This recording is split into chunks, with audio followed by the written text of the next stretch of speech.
Bronco Nation, your Boise State Broncos are officially Mountain West champions and are headed to the first ever legitimate college football playoffs. And unless something crazy and a lot of bias gets thrown in, they are going to be in a bye for the first ever legitimate college football playoffs. Boise State beats UNLV 21-7. Bronco Nation, welcome to my game review for Boise State versus UNLV. As you can tell, I am fired up. The crowd that stormed the field is fired up. These players that put up the most dominant first half of this season and one of the most dominant first halves in Boise State history, especially considering the magnitude versus ranked team. Those players are fired up, and the coaching staff, who has been through so much this season, who has dealt with so much over the offseason, offensive coordinators leaving, first-year head coach,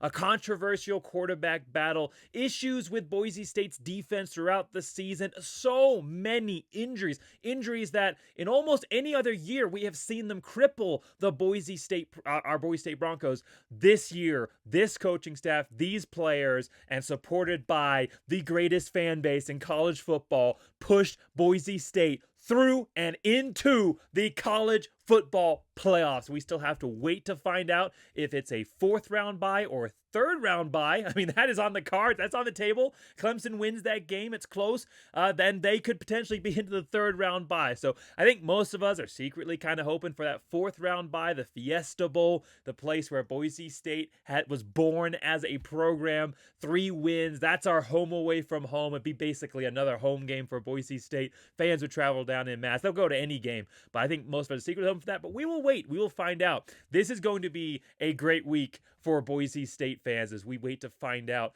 the results of the Heisman race, whether that's a win or not. Ashton Jeanty, the fact that he's going to be on that stage and all this discussion, and we all know the rightful Heisman is Ashton Jeanty, and whether or not if he wins it, the people's Heisman have voted, and he is the rightful Heisman winner, and all the national discussion, what that will do for the Boise State program.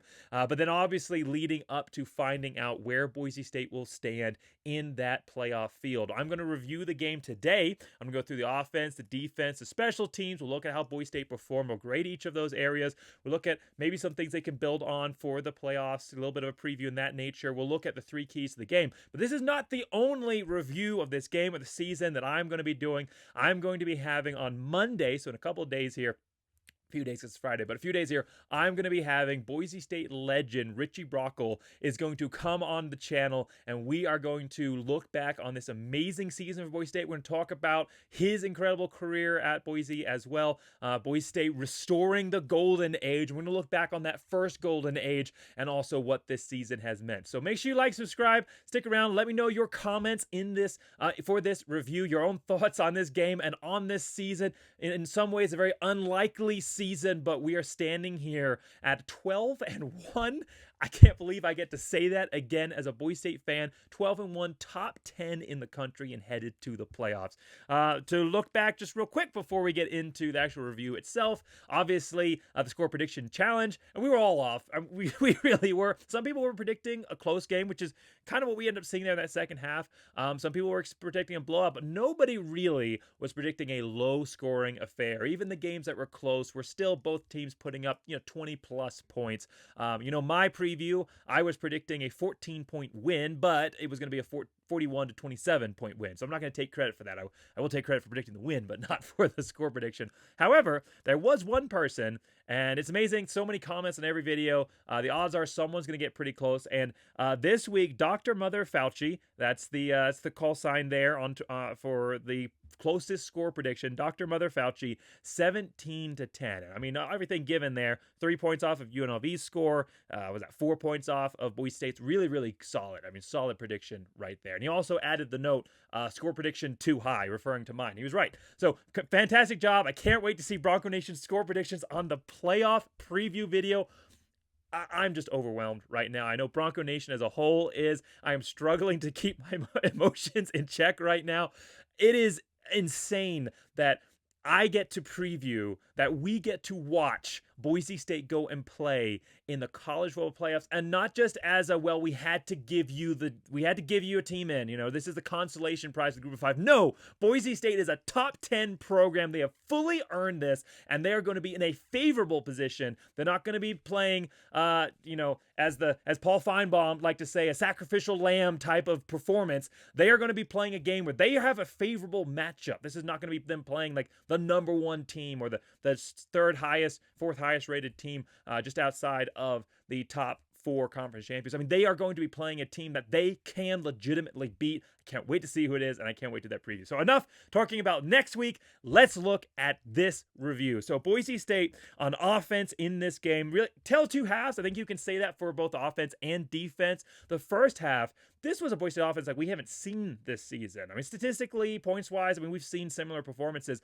but the play calling from Boise State, I thought was so much better in that first half. In my preview videos that I did, both the one on this channel and also on the Let's Run podcast, UNLV focused podcast there with Jason, I said that one of the reasons I think this is going to be a win is that I don't think we've seen the full Boise State offense this year. I think that Dirk Cutter has kept some cards underneath the table there that he's got in his sleeve and ready to play, and I thought we saw that in the first half. Boise State's quick passing game was a lot more effective than we've seen this season. A lot of quick, short passes to the outside. We saw Boise State using some creative play calling, getting the deep ball involved. I mean, they weren't very successful on it, but they got the deep ball involved today. They went deep more times in this game than they have in the last 3 games. And so Boise State really trying to diversify the play calling, and it had a big effect. UNLV selling out to stop the run there in the first half, and Boise State taking full advantage. Maddox Madsen had a dominant first half performance. 12 of 14. He threw for 107 yards and a touchdown, which included some beautiful passes. I mean, he threw an amazing seam ball to Louder right up the middle. On drive number 2, the first touchdown of the game, he threw a the best throw I've seen out of Maddox Madsen this season. One of the best throws I've seen out of any quarterback this year. Perfect throw before Caples had even come open to the corner of the end zone where only his guy had a chance to get it, and completed a touchdown pass. He was getting the ball out quickly under a lot of pressure, and then doing what we've seen from Maddox Madsen all year. When the play isn't there, when it breaks down, his legs, those sneaky legs that you don't expect, those get involved, and we saw it there on drive number 4. Maddox Madsen scrambles in. He goes for the quick pass to the outside. It's not open. He holds on to it. There could have been some argument that he could have handed it off to Jeanty instead of pulling it back, but okay, mistake made, but he makes up for it. He runs up, jukes a defender, and gets into the end zone. It was an incredible first half for Maddox Madsen. Again, 12, 14, 107 yards, touchdown, and then another touchdown through the air. However, not the second half that we wanted to see out of Maddox Madsen. He finished the game 18 of 27 for 158 yards and a touchdown. There were some critical drops throughout the entire game. The first drive stalled out because Prince Strawn dropped a wide open pass, which is a good throw in between coverage. He dropped it. He made up for it later in the game. He had some good catches, but we've seen that all year. I think we've seen more drop passes from this Boise State offense than I remember seeing out of a Boise State team and really my entire lifetime. So a lot of drop throws in this game. That was in the second half as well in the passing game. Key critical third down. Boise State does what they've done so many times this season, where they pull the ball out of Ashton Jeanty, where they could have ran it on 3rd and 1, instead go for the pass. There's some argument that could be made for Ashton Jeanty running it up. He'd already converted a couple key 3rd and 1, 2nd and 1 type of short yardage situations. But that play was open. That is the play that Boise State has done so successfully. It would have been an absolute gut punch there. It was an identical play call to what we saw versus Hawaii on 4th and 1 there late in the second half, in the 4th quarter. That was a touchdown. I believe it was to Matt Louder in that one as well, or actually that was to Austin Bolt. But we also saw that 4th and 1 short yard to Matt Louder. We've seen that a couple times this season. That play would have been a touchdown if Louder had caught it. Now, could the throw have been better? Yes, it could have. He could have put it directly on his chest. He put it high, but it was right in the catch window. I understand that it's a lot harder to catch with pads on, especially the tight end pads. Those aren't, the light, loose-fitting wide receiver ones. But Louder's gone up and made those catches all year. He only put one hand up. He should have caught that ball. A lot of drops throughout the game. But I think the biggest reason in the second half that you saw a less efficient passing game was because Boise State switched to the offense we've seen kind of all year, but especially in the second half of these games, which is just kind of the ground and pound it out. I think that was a mistake. I do. Boise State was up 21 21-0. They could have put this game completely out of reach and made this a completely solidified dominant win. It's the win that Boise State needs. 14-point win versus a top 20 team. That's all Boise State needs. They're going to the playoffs. They're going to be in for a bye. There's no chance that the Big 12 knocks them out of that. I mean, they would have to have a lot of bias involved, which the committee has not shown that they favor the Big 12, and one of those teams would have to win by like 30, 40 points to even have an argument for jumping. I think it's like 6 or 7 spots you would need to jump to get in front of Boise State. I just don't see that happening. So it's the win Boise State needed, and it's a win. I mean, first and foremost, it is a win. There's a lot of people that were predicting a loss. A lot of Boise State fans that were very, very nervous coming into this game.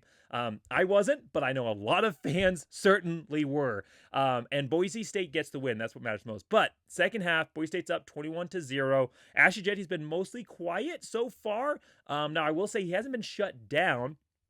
He was averaging, before his big breakout run there on drive number 5, right towards the end of the first half, he was averaging over 4 yards a carry, okay? Yeah, he wasn't breaking it free for 50-plus yards, but every time he touched the ball, fighting through multiple tackles, including in the backfield, he is churning it out for 4 to 7 yards every time. That is a great game by any other running back in the country. In the first half, Ashton Jeanty had 132 yards. Now, 75 of those coming off of a massive run on drive number 5, but he'd only touched the ball 13 times. So he was still having a good game, but they're saying he's bottled up, and that gives you the scale of Ashton Jeanty. I doubt that we will ever see a running back to his level in our lifetime as Boise State fans, but not just as Boise State fans, as college football fans. He's a generational back. He is the greatest player to come through college football while I have been living and breathing on this planet, and we will never see another one like Ashton Jeanty. That record is going to hang. When he breaks that record, because he is close, he's only 131 yards short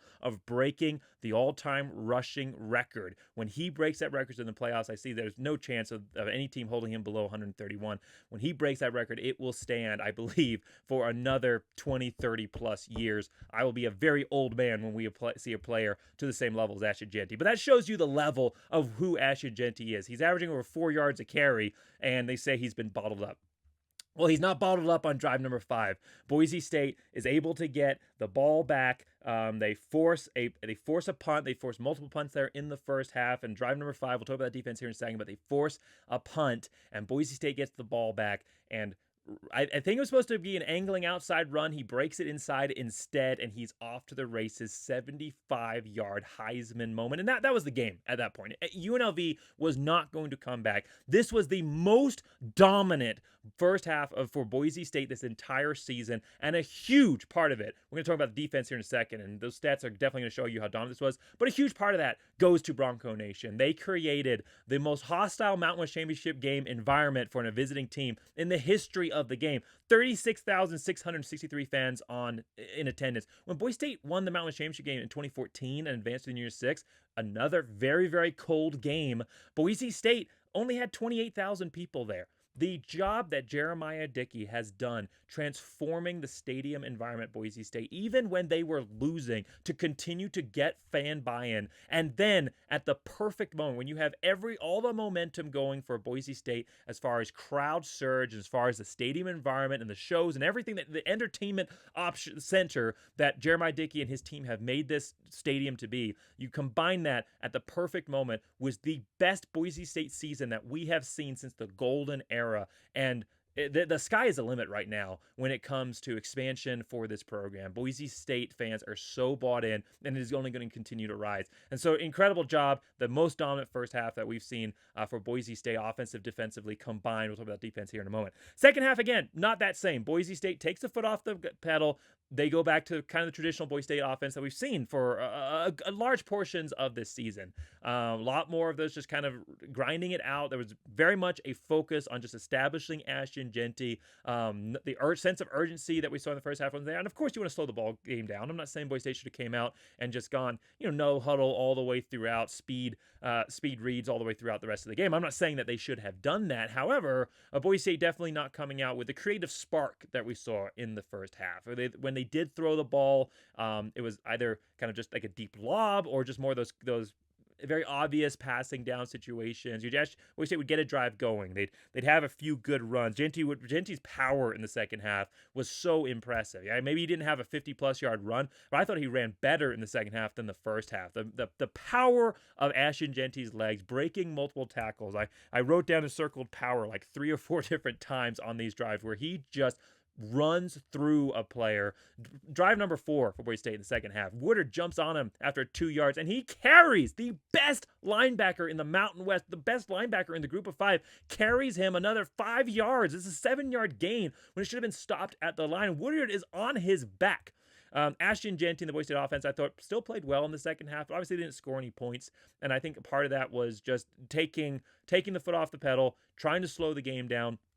And you have the lead at that point. I think trying to conserve some cards. I think Dirk Cutter has done that chess game throughout the season. He's either came in with a game plan of trying to establish something specific, and then struggled to adjust to it later in the game. In this game, I think he came in with a game plan of being very creative and explosive. I think if Boise State had been up by a touchdown in the second half, we would have, or coming in there into the second half, the score had been 21-14 or something like that. We would have seen the Boise State offense from the first half. I think the passing game would have had the same efficiency. I think that we would have seen the same explosions overall. Ashton Jeanty maybe wouldn't have gotten as many carries, but I think we would have seen what we've seen out of Boise State in that first half.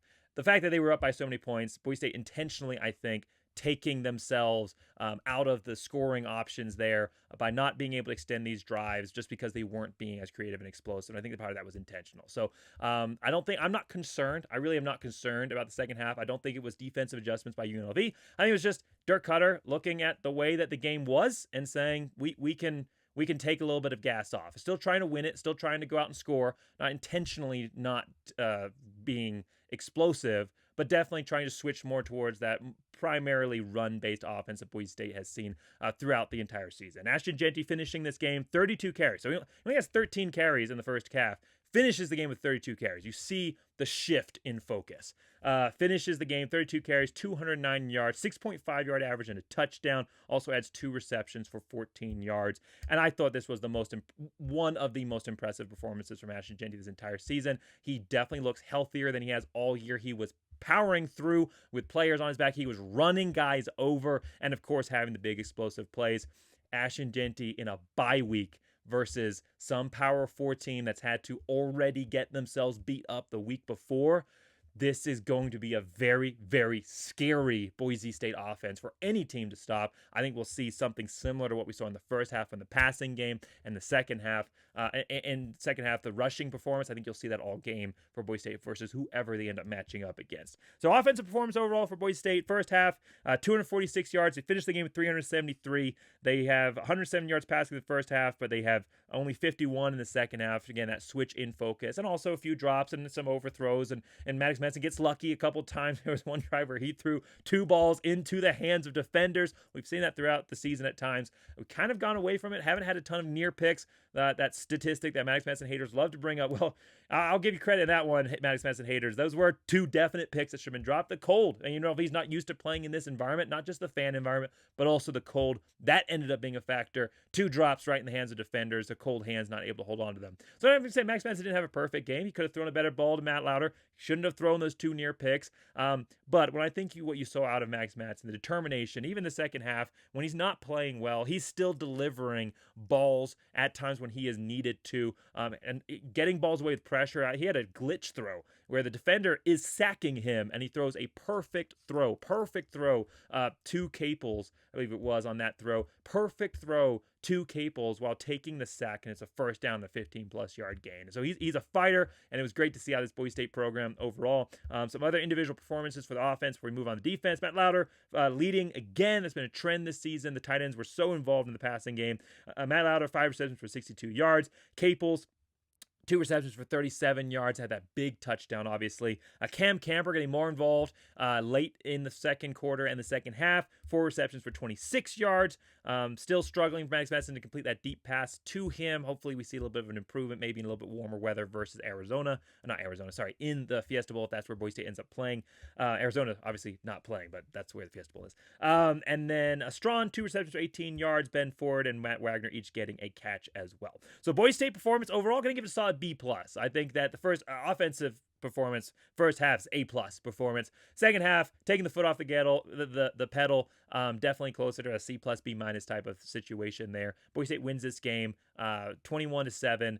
B+ performance. But the reason, if the offense establishes themselves, they get off to a huge start. Boise State, great performance first half. But the reason Boise State won this game, the consistency throughout in this game, was the Boise State defense. Much maligned throughout the season. I think we've all been impressed by the front seven, by the defensive line. You remember coming into this year, we weren't sure if Boise State had a defensive line. I mean, there were some players out there that you were like, well, maybe they can step up. But the big discussion point was, well, who steps up from Ahmad Hassani? I mean, he was pretty much the entire defensive line last year. We saw some promise at times, but not really explosiveness out of JVM. He got close, a lot of really good quarterback hurries, but not a lot of sacks. Newton, I thought, had shown some good things. Feely had some good moments, but Boise State really hadn't seen the dominant defensive line. Well, coming into this season, Boise State's defensive line has set themselves up to be historic. I think they are setting themselves up in the record books to look back as one of the best defensive lines for Boise State in school history. It's not just Ahmad Hassani. You've got Jalen Virgin Morgan stepping up every single game. He leads the Broncos in sacks right now. The focus obviously being distracted by Ahmad Hassani. He's taken full advantage, but you can't just double team him. You can't just double team JVM, because Newton, Feely and Callahan up the middle, they're all gonna have a big factor. And Boise State's front seven, they've kind of been not defeated a little bit, but limited coming into this game. After UNLV, they had 6 sacks in that game. Coming into this game, their high was 3 sacks. Believe that was versus San Jose State. I believe they did another time versus Wyoming or somebody like that. I can't remember who that second team was, but their high was 3 sacks. They had 3 sacks by the first half. ESPN only gave them credit for 2. I definitely counted 3, so not sure exactly what's going on over there, but they had 2 to 3 sacks by the first half. Boise State finished this game with 6 sacks and 11 tackles for loss. This is an explosive UNLV offense. I thought this was one of the most dangerous UNLV offense that Boise State had. I thought they were more dangerous than they faced the first time. I thought they'd figured some things out offensively. I thought they were healthier. And Boise State shut down this UNLV offense. You talk about dominant first half performances. That offensive play was pretty good, right, for Boise State? The defensive performance for Boise State, they only allowed 78 yards versus UNLV, a good top 20 UNLV with one of the most explosive quarterbacks in the Mountain West. Deep threat, wide receivers, a secondary for Boise State that struggled, a front seven that's been limited. They have figured out a way to avoid those sacks and get those balls out quickly, and Boise State only allowed 78 yards.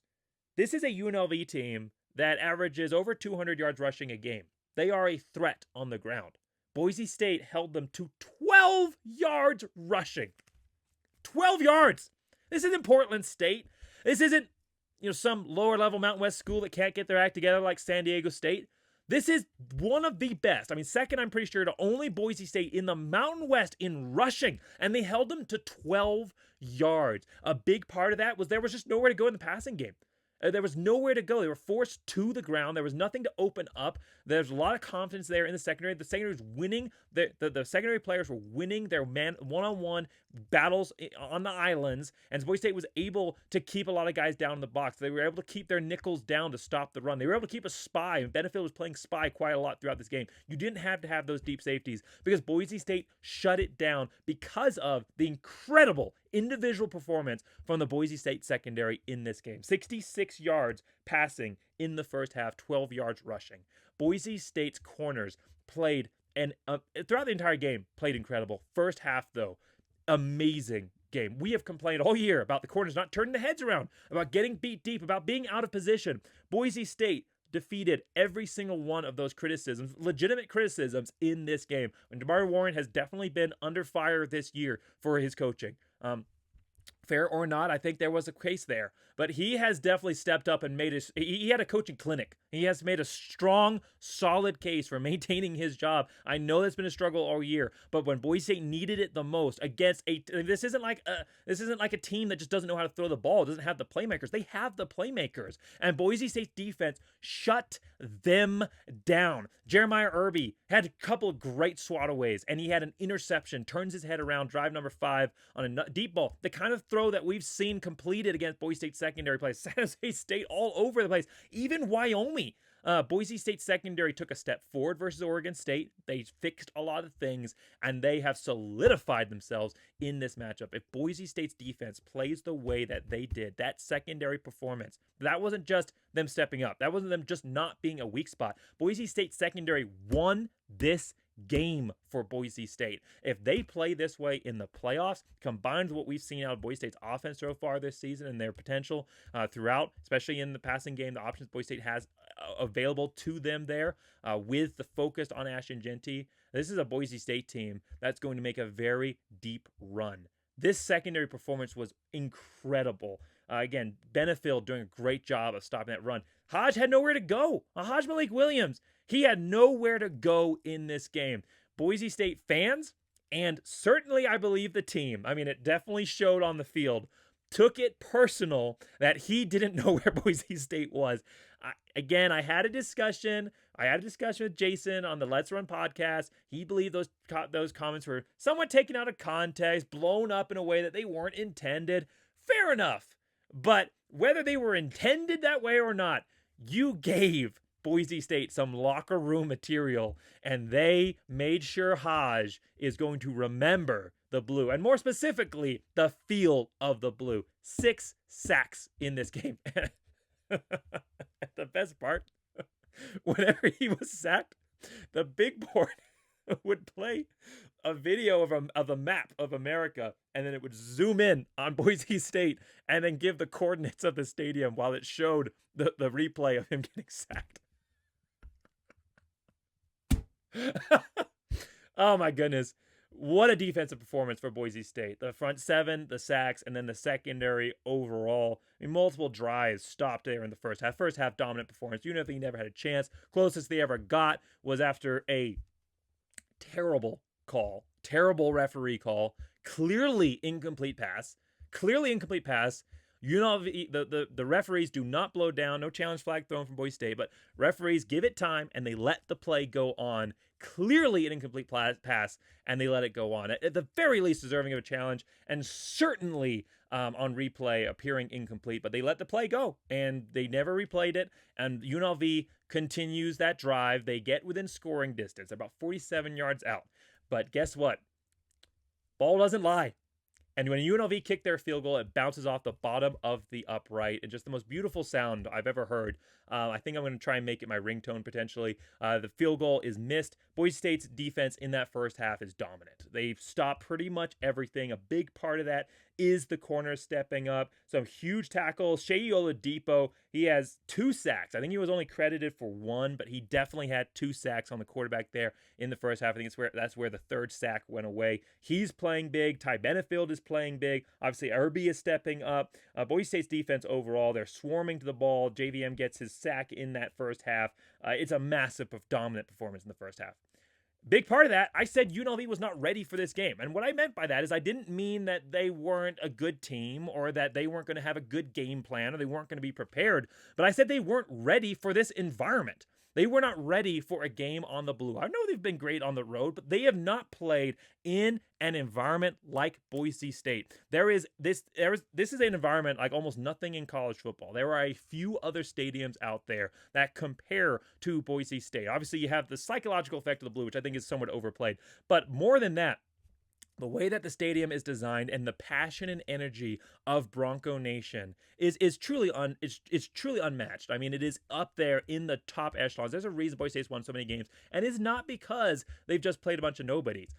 They have played a lot of teams that are better than them. They've played a lot of teams that are on a similar skill set, roster-wise, and Boise State has won more at home than almost any other team in the country. And since 2003, they are 3rd all-time in win percentage. They were number 1 before this last stretch of seasons for Boise State, but they are back on their way to number 1. But teams struggle to play here, and UNLV wasn't ready. This team hadn't played here since 2016. Not a single player on this roster, and I believe none of the coaches here, maybe a couple assistant coaches that were other places, but nobody coaching for UNLV had played at Boise State, and that was such an underconsidered element of this game. I said UNLV would not be ready to play. Second half, they adjusted some things. But the reason Boise State had such a dominant first half, team came out, they were prepared, they played really, really well. Most of the credit goes to the team in this one. But Bronco Nation, you created an environment in this first half, throughout the whole game, certainly, but in this first half that UNLV could not match. So many false starts, delays of games, 2 in the first half,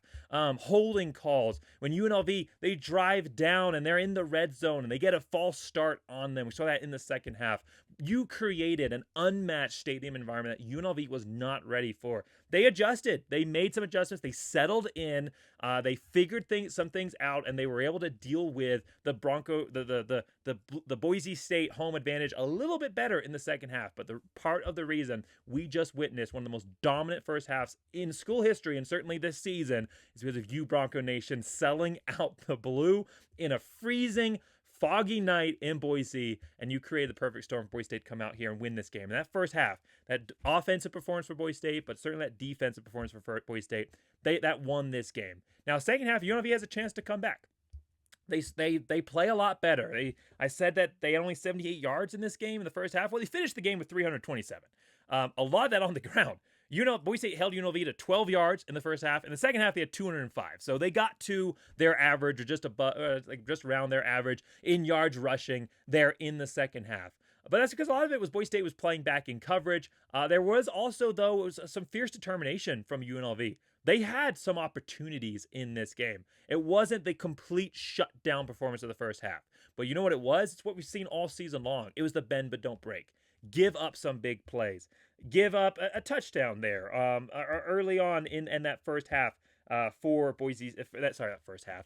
Early on there in that third quarter for Boise State. Give up a touchdown. But Boise State finds a way to rally back. They give up 7 points in the second half, but they don't give up 21, and they could have. UNLV twice, UNLV went down inside the 10-yard line and came away with 0 points.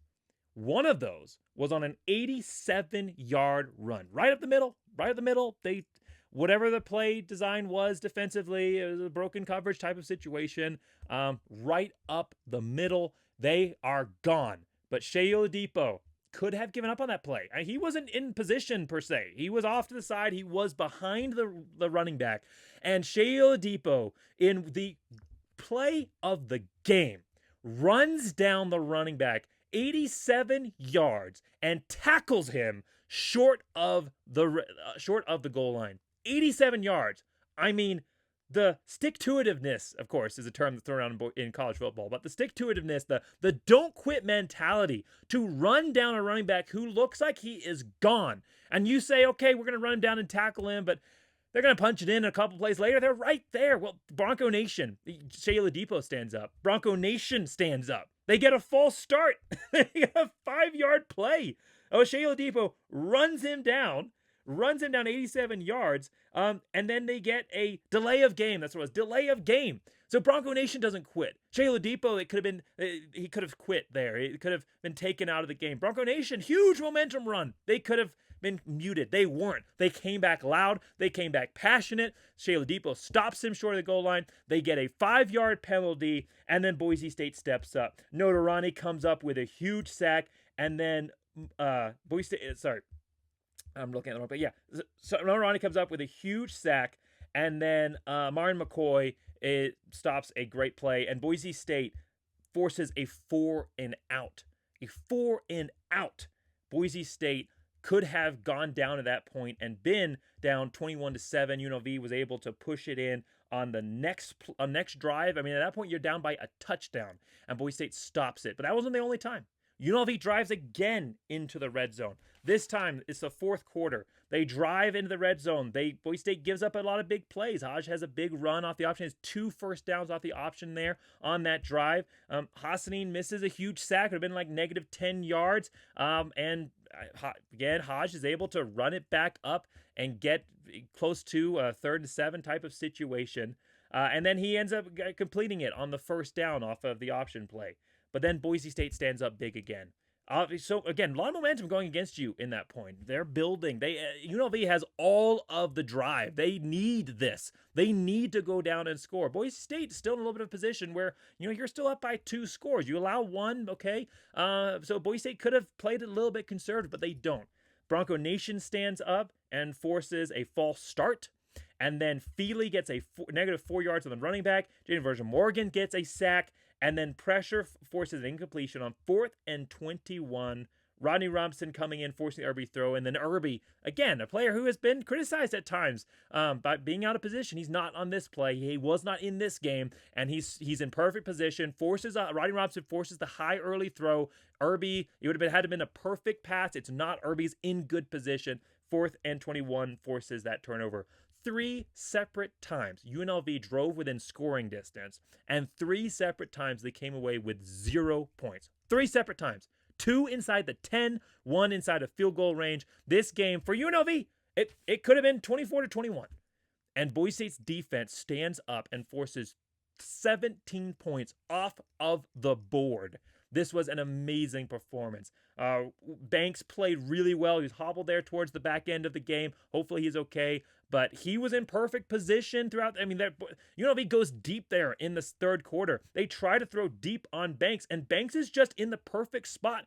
He's in the perfect spot. He is hugging the receiver to the sideline, and it ends up being a throw out of bounds.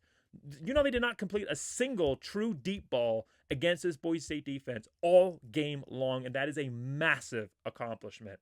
This Boise State defense was so impressive for me. They had 6 sacks and 9 tackles for loss in the first game, and a lot of people thought, UNLV is ready for it this time. They're not gonna allow that to happen. 6 sacks, 11 tackles for loss. Boise State's defense didn't just play well; they outperformed the first game. And again, a huge part of that was Bronco Nation creating a dominant home environment for Boise State to come through here and have an incredible defensive performance. I thought this was the best defensive performance of the entire season. I mean, statistically for Boise State, when you talk about touchdowns allowed, it certainly was. But when you talk about the overall game plan, the performance by this secondary, the ability for a front seven who was so dominant in the first half of the season but hasn't been that same thing in the back half to regain that level of elite play. With all the tape that UNLV had available, all the tape that they had, this is the second game. You know how hard it is to beat a team that you've beaten before in the championship game? Boise State's 2-4 doing that. And they beat UNLV in a dominant fashion. I know it's only a 14-point win, but this was a game that Boise State controlled from beginning to end. Incredible first half performance for offense, a little bit of a slide off in the second half, but Boise State's defense, even though they gave up a lot of yards, they were dominant throughout this entire matchup, and I'm going to give an A+ performance to this Boise State offense. Again, yardage-wise, sure, they gave up some stuff, but they only allowed 7 points versus a UNLV program that had opportunities and was certainly motivated coming to this game. Incredible individual performances. Shea Oladipo, defensive player of the game, deservedly so. He better carry that hammer in the playoff game. He 100% deserved it. That was a game-changing play, and that wasn't just his only play. He also finished the game with 2 tackles for loss and a sack. I believe that should have been 2 sacks, 10 tackles throughout. Ty Benefield had a huge game, 8 tackles, 1.5 tackle for loss. A big part of the reason that Hodge was so limited there, especially in the first half. Rodney Robinson, again, the 2 nickels for Boise State. You thought that was Shea Oladipo stepping into the nickel role, and then Rodney Robinson being replaced as a starter at safety. You thought that maybe his role would be limited. It hasn't this season. I think he's played better than he has in previous seasons at that nickel position. He and Shea Oladipo have combined so perfectly there. The 1-2 punch for Boise State defensively. He had a big game, 8 tackles, 0.5 sacks, and then just the front 7 overall. I'm not going to read off the stat of every player here, but just all of them. Jalen Version Morgan, Newton, Hassan, Feely, Callahan, every single one of them played so well. And then the linebackers. I know I just basically named the entire defense for Boise State, but I was impressed, so impressed by the performance of this Boise State defense. If they, again, continue this trend into the playoffs, combined with a fully healthy Boise State offense, Tubner probably coming back. He was dressed today. He should be healthy by the playoff game. I'm telling you, folks, you have not seen the full potential out of Boise State yet this season, and that should be very, very scary for who they end up facing off against. All right, so just to wrap this up real quick here, special teams and keys to the game. Special teams for Boise State, quiet. I like that. I like that Boise State special teams were really, they weren't forced into having to have a key role, and they also didn't allow anything massively drastic. That's the perfect game for special teams.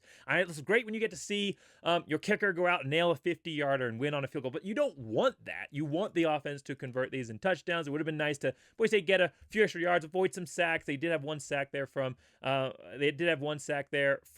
Madsen. They had a couple of negative yardage plays that kind of pushed them out of field goal range. It would have been nice to see Jonah Dalmas go out there and get his opportunity to kick.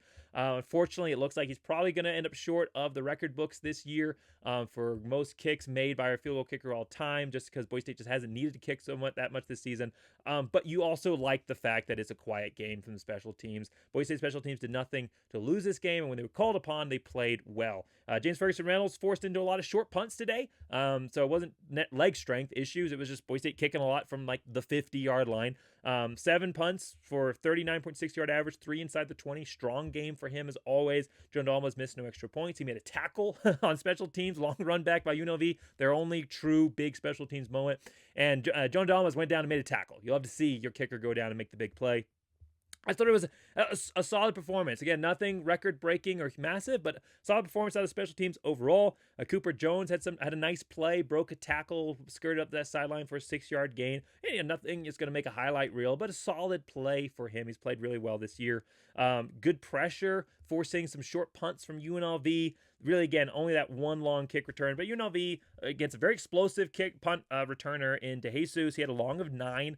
I think that long was when Boise State thought it was going to go over him, and they were actually trying to corral the ball. And DeJesus ended up going a little bit shorter than expected. DeJesus picks it up, runs it back. But hey, who else? Shea Ladipo in position, runs down from behind again, ran down 2 players today, and makes that tackle, prevents it from being a long return. And then just the 41 long kick return there, 40 yards. This is a very lethal special teams unit for UNLV, and Boise State special teams played very, very well, even though it wasn't explosive or eye-catching. So A- performance for the special teams overall. All right, so to wrap up here, keys to the game for Boise State.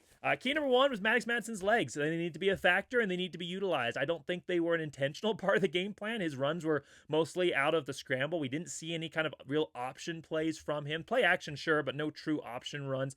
But when needed to, he made his legs a factor in this game.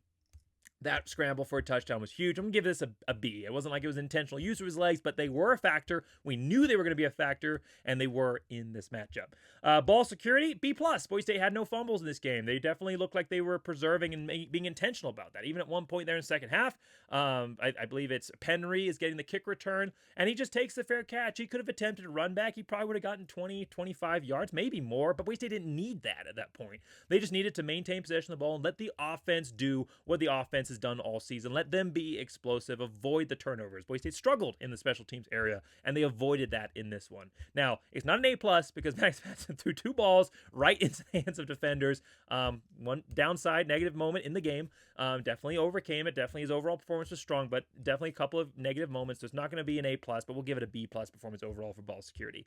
And then the final key to the game here, special teams. We just talked about it. I'm going to give it the same grade that we gave special teams overall, which was A-. So Boise State is headed to the playoffs. I cannot wait for that game preview. I'll be having Master Football, as always, every bowl game. He will be coming on to preview. I also have another special guest that will be coming on. We're still trying to seal the date for him. Then, like I said, old Richie Brocco coming on. I'm so excited. One of my favorite players, true blue-collar mentality. Just, again, one of my favorite players for Boise State from that golden age, playing that fullback tight end position. He was a huge part of Boise State's success, and it's going to be exciting to see his perspective on the season, on this Heisman campaign for Ashton Jeanty, on this performance, and just what Boise State is looking forward to here, of course, from his own experience from that golden age of Boise State. So make sure you subscribe. Thanks for what you're watching. And as always, for a Boise State team that is headed to the playoffs, go Big Blue!